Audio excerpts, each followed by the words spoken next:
ഇരയ്ക്കൊപ്പമാണോ അതോ വേട്ടക്കാരന്റെ കൂടെയാണോ? അതല്ല, ഇതിലൊന്നും പെടാതെ ആരൊക്കെ എന്തൊക്കെ പറഞ്ഞ് അതിന്റെ പിറകെ ഗോസിപ്പായിട്ട് നടക്കണം. അഞ്ജനം എന്നത് ഞാനറിയും, മഞ്ഞൾ പോലെ വെളുത്തിരിക്കും. ഇതിന്റെ അർത്ഥം എന്താ? അത് ആർക്കറിയാം? ഒന്ന് കമന്റിൽ ടൈപ്പ് ചെയ്തിട്ടോളൂ. അഞ്ജനം എന്നത് ഞാനറിയും, മഞ്ഞൾ പോലെ വെളുത്തിരിക്കുന്നു അല്ലേ? സംഭവം പിടികിട്ടിയില്ലേ? അറിയില്ലെങ്കിൽ അപ്പോൾ കമന്റിൽ പിന്നീട് പറഞ്ഞുതരാം.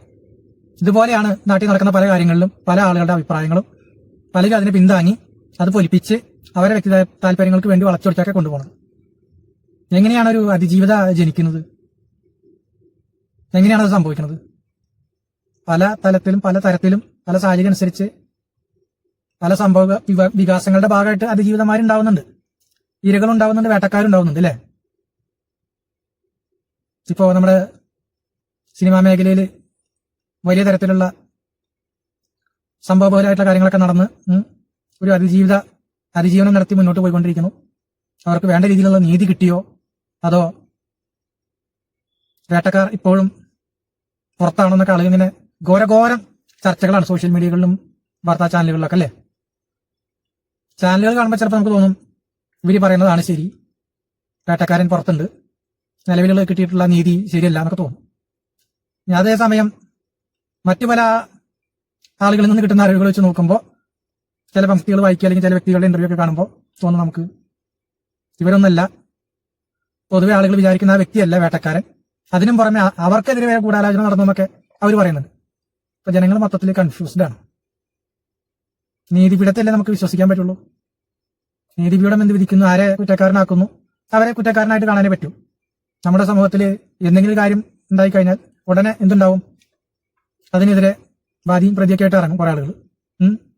രണ്ടു പക്ഷം പിടിച്ച് ചില ആളുകളെ ടാർഗറ്റ് ചെയ്ത് ചിലപ്പോൾ കുറ്റം ചെയ്യാത്ത ആളെ പ്രതിയാക്കാം. ചിലപ്പോൾ കുറ്റം ചെയ്ത ആള് കഴിവുള്ള വ്യക്തിയാണെങ്കിൽ പണവും സ്വാധീനം ഉപയോഗിച്ച് അവർക്ക് കേസിനെ വളച്ചൊടിച്ച് തെളിവുകളെ മാറ്റി സാക്ഷികളെ കൂറുമാറ്റിയൊക്കെ എന്താവാം, പുണ്യാളനാവാനും പറ്റും.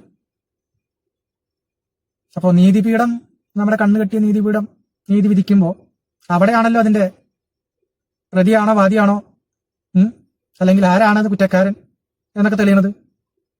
അപ്പൊ ശരിക്കുള്ള നീതി നമ്മുടെ നാട്ടിൽ ഇതുപോലുള്ള കാര്യങ്ങൾ കിട്ടുന്നുണ്ടോ ചോദിച്ചാൽ ചില കാര്യങ്ങൾ ചിലർക്കൊക്കെ കിട്ടുന്നുണ്ട്, ചിലർക്ക് നിരപരാധികൾ ശിക്ഷിക്കപ്പെടുന്നുണ്ട് ഇല്ലേ? ഇതൊരു എഴുതിയുണ്ടാക്കിയ നിയമസംഹിതയുടെ ഭാഗമായിട്ട് പോകുന്നതാ. വിധിക്കുന്ന വ്യക്തികളും ജഡ്ജിമാരായാലും ന്യായാധിപന്മാരായാലും ഒക്കെ അവരും മനുഷ്യരാണ്. അവർക്ക് കൃത്യമായ അജണ്ടയിൽ ഊന്നിയിട്ട് കാര്യങ്ങൾ ചെയ്യാൻ പറ്റുള്ളൂ.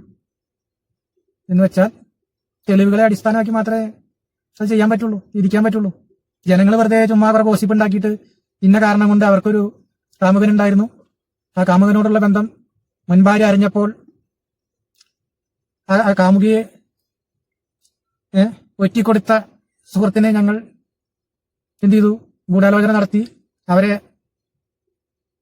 പലതരത്തിലുള്ള മാനസിക പീഡനങ്ങൾക്ക് വിധേയമാക്കി അവഹേളിച്ചു, പ്രതികാരം ചെയ്തു.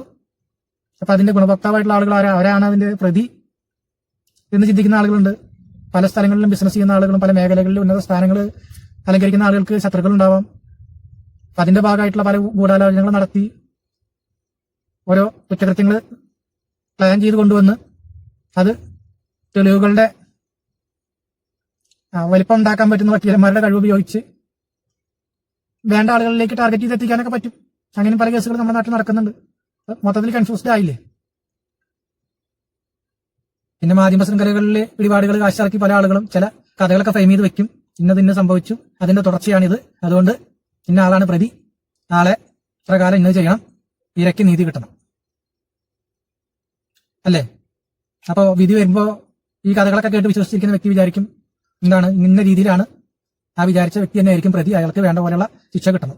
പക്ഷെ വിധിച്ചതോ ചിലപ്പോ നമ്മളൊന്നും വിചാരിക്കാത്ത തരത്തിലുള്ള കാര്യങ്ങളായിരിക്കും.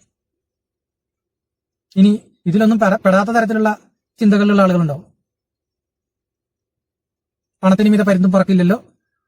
അപ്പൊ പണം നീതിന്യായ പീഠങ്ങൾക്ക് മേലെ പ്രവർത്തിച്ച് എന്തായി, വാദിക്ക് നീതി കിട്ടിയില്ല, പ്രതി രക്ഷപ്പെട്ടു, അങ്ങനെ ചിന്തിക്കും. പല കേസുകളിലും പല അതിജീവിതമാർക്കും ചിലപ്പോൾ കീഴ്ക്കോടതികൾ കിട്ടാത്ത നീതി മേൽക്കോടതികൾ കിട്ടാറുണ്ട്. എന്തായാലും പണം വലിയൊരു ഘടകം തന്നെയാണ്. പണമുള്ളവന് എവിടെയും സ്വാധീനമുണ്ട്, പലതരത്തിലും സ്വാധീനിക്കാനും അതുപോലെ തന്നെ എന്തൊക്കെ ചെയ്താലും മുന്നോട്ട് പോകാനൊക്കെ നമ്മൾ സിനിമകളിലൊക്കെ കാണുന്നതല്ലേ. അതുപോലെ യഥാർത്ഥ ജീവിതത്തിലും ചിലയിടത്തൊക്കെ സംഭവിക്കും.